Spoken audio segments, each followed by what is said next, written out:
अभी हाल में ही हमने अतुल सुभाष का केस देखा है। समेडना के शो पे वो प्रिया नाम की शादीशुदा लड़की होती है, अपने बेस्ट फ्रेंड के साथ आती है क्लॉथ कटिंग कंपटीशन। 1 साल पहले हमने ज्योति मोड़ का केस देखा।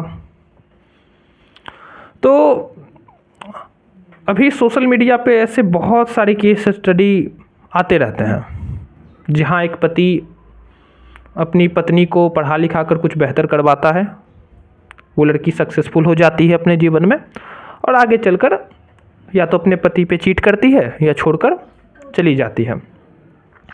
इसे हम कहते हैं हाइपरगेमस नेचर ऑफ गर्ल, यानी बेहतर से बेहतरीन की तलाश। इतना कुछ होने के बावजूद भी मैं देख पाता हूँ कि अभी भी लड़कों की ये बुद्धि नहीं खुली है, वो सूर्यवंशम वाले हीरा ठाकुर बनने में लगे हुए हैं। अरे लड़की को पढ़ाने का काम उसके पिता का है, उसके भाई का है। जब वो नहीं पढ़ा सकें, जब वो सक्सेसफुल नहीं करा सके तो तुम कौन होते हो भाई? क्या शौक चढ़ा है तुम्हें हीरा ठाकुर बनने का? हाइपर गेमी ये शाश्वत सच है। एक लड़की कभी भी अपने से लोअर लेवल के लड़के के साथ सेटल नहीं होती है, कभी नहीं होती है। वो शायद लाखों में कोई एक हो तो बात की बात है भाई, वरना तो नहीं होती है। पर उसके बावजूद भी पता नहीं क्या चुल मचा है। और बात अगर मैं सूर्यवंशम की करूं तो तुमने एक चीज़ को डिनाई किया है कि उसमें हीरा ठाकुर भी अपनी पत्नी के पैरेलल ग्रो किया। इनफैक्ट आगे चलकर वो अपनी पत्नी से कई ज़्यादा सक्सेसफुल था, उसकी पकड़ समाज पे ज़्यादा थी, वो ज़्यादा पावरफुल था। और अगर ऐसा होता ना कि उसकी पत्नी आईएएस हो जाती और वो बस ऐसे ही रह जाता चोमू किस्म का, ठीक है वो कुछ समय के लिए तुमको बड़ा अच्छा लग रहा था, लेकिन आगे चलकर उसकी पत्नी उस पर चीट कर ही देती।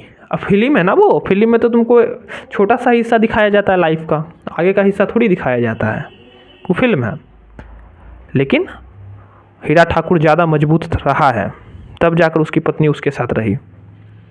तो तुम्हें भी ग्रो, अगर तुम चाहते हो कि मैं अपनी पत्नी को पढ़ा लिखा कर बेहतर करूं, तो तुम्हें भी ग्रो करना होगा साथ में, और उस लड़की से बेहतर तुमको किसी भी हाल में होना ही होगा, किसी भी हाल में, वो भी हर एक्सपेक्ट में होना होगा। तुम्हें लुक्स वाइज उससे बेहतर होना है, फिजिक में उससे बेहतर होना है, वो तो वैसे भी होते होगे, लेकिन वही ना कि चोमू की तरफ बिल्कुल तोंद निकला हुआ है बड़ा सा, नहीं, बिल्कुल अच्छा, उससे ज़्यादा हर चीज़ में बेहतर होना है। फाइनेंशियली उससे बेहतर होना है, तुम्हारा फैमिली बैकग्राउंड उसके फैमिली से ज़्यादा बेहतर होना चाहिए, मजबूत होना चाहिए, हर चीज़ में उससे बेहतर तुमको होना होगा, तभी जाकर लड़की तुम्हारी रिस्पेक्ट करेगी। और ये जो भी चल रहा है ना, अभी मैं देखता हूँ अतुल सुभाष पर जितने भी यूट्यूब पे वीडियो बनते हैं, उसमें कमेंट सेक्शन में no marriage, no sex, no child is equal to happy life, single life best life. इसी को कहते हैं ब्लैक पिल कॉन्सेप्ट, यानी कि इतना घबरा जाना, इतना डर जाना कि नहीं भैया अब मैं लड़कियों से दूर रहूँगा, दुनिया की सारी लड़कियाँ एक जैसी होती है, men's going there on way. मेरे दोस्त, दुनिया की सारी लड़कियां एक जैसी नहीं होती है। कहीं ना कहीं बात को समझो, जब तुम खुद कमज़ोर पड़ते हो तो वो निश्चित है कि लड़की छोड़कर चली जाएगी। तुमको मजबूत होना होगा, तुमको स्ट्रांग होना होगा किसी भी हाल में। अभी अतुल सुभाष के केस में तुमने देखा होगा कि उसमें 2-3 चीज़ें बड़ी कॉमन है। पहला कि उसने अपनी पत्नी को कोडिंग सिखाया, जाकर 12-13 जगह उसने इंटरव्यू दिलवाया, अपनी पत्नी को नौकरी लगवाया। वो फाइनेंशियली स्टेबल हुई। वैसे तो वो और भी पहले भी वो जो नौटंकी कर रही थी कर ही रही थी, और नौकरी लगने के बाद और ज़्यादा करने लगी परेशान। हो सकता है कि अब तुम इस क्लिप को पकड़ के कमेंट में टारगेट करना शुरू करो मुझे कि क्या क्या बोल रहे हो तुम, क्या लड़कियों को नहीं पढ़ाना चाहिए? भाई मैंने कहा ना, उसका बाप भाई का काम है पढ़ाना, तुम्हारा काम नहीं है।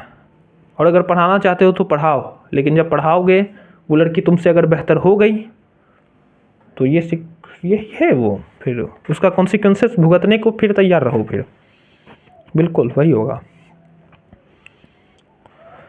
तो संभल के, मतलब डेटिंग लाइफ में हम ये नहीं कहते हैं कि बिल्कुल बाहर निकल जाओ, बिल्कुल भी नहीं, लेकिन संभल कर इसमें तुमको कदम रखना होगा तुमको। अभी बिहार में ही पकड़वा ब्याह हो जाता है, बिहार में पकड़वा ब्याह होता रहता है यहाँ तो बहुत संभल करके डेटिंग लाइफ में हिलना होता है। अभी तुम्हारे ही कई ऐसे साथी होंगे जिनकी गर्लफ्रेंड उनके कंट्रोल में होती है, वो बोलते हैं दिन को रात, रात को दिन, तो वो दोहराती है, कहते हैं उठ तो उठ, बैठ तो बैठ। इतना ऑब्सेस्ड होती है वो अपने बॉयफ्रेंड के लिए। कैसे होती है? क्योंकि वो लड़का समझ चुका है, वो लड़कियों की साइकोलॉजी को समझ चुका है। वो कभी नहीं कहेगा कि दुनिया की सारी लड़कियां एक जैसी होती है, नहीं, एक जैसी नहीं होती है। कहीं ना कहीं हम भी मतलब लूज पड़ते हैं, तभी लड़की हम पे चीट करती है। लड़की चीट भी इसीलिए करती है कि कहीं हम कमज़ोर पड़ते हैं। शादी से पहले हम भी सही से अगर तहकीकात करने लगे, नहीं ना, मैंने वही ना, दिमाग में तो तुम लोग का भरा हुआ है ना कि past doesn't matter, virginity doesn't matter, क्या फ़र्क पड़ जाता है, तो फिर भुगतो। वैसे पास्ट डजंट मैटर और वर्जिनिटी डजंट्स मैटर पे मैंने एक वीडियो बना रखी है, वो देख सकते हो तुम। लेकिन मैटर करता है भाई, सब मैटर करता है, ठीक है। लड़की का फैमिली बैकग्राउंड, लड़की का जन्मस्थली, सब मैटर करता है। लड़का का भी करता है, लेकिन अभी जो सिनेरियो चल रहा है उस पर मैं बात कर रहा हूँ, ठीक है। मैं अपनी बातों को यहीं विराम देता हूँ। बाद बाकी संभल के रहो, सुरक्षित रहो, गोल्ड डिगर लड़कियों से बचो, चाणक्य की तरह दिमाग चलाना सीखो।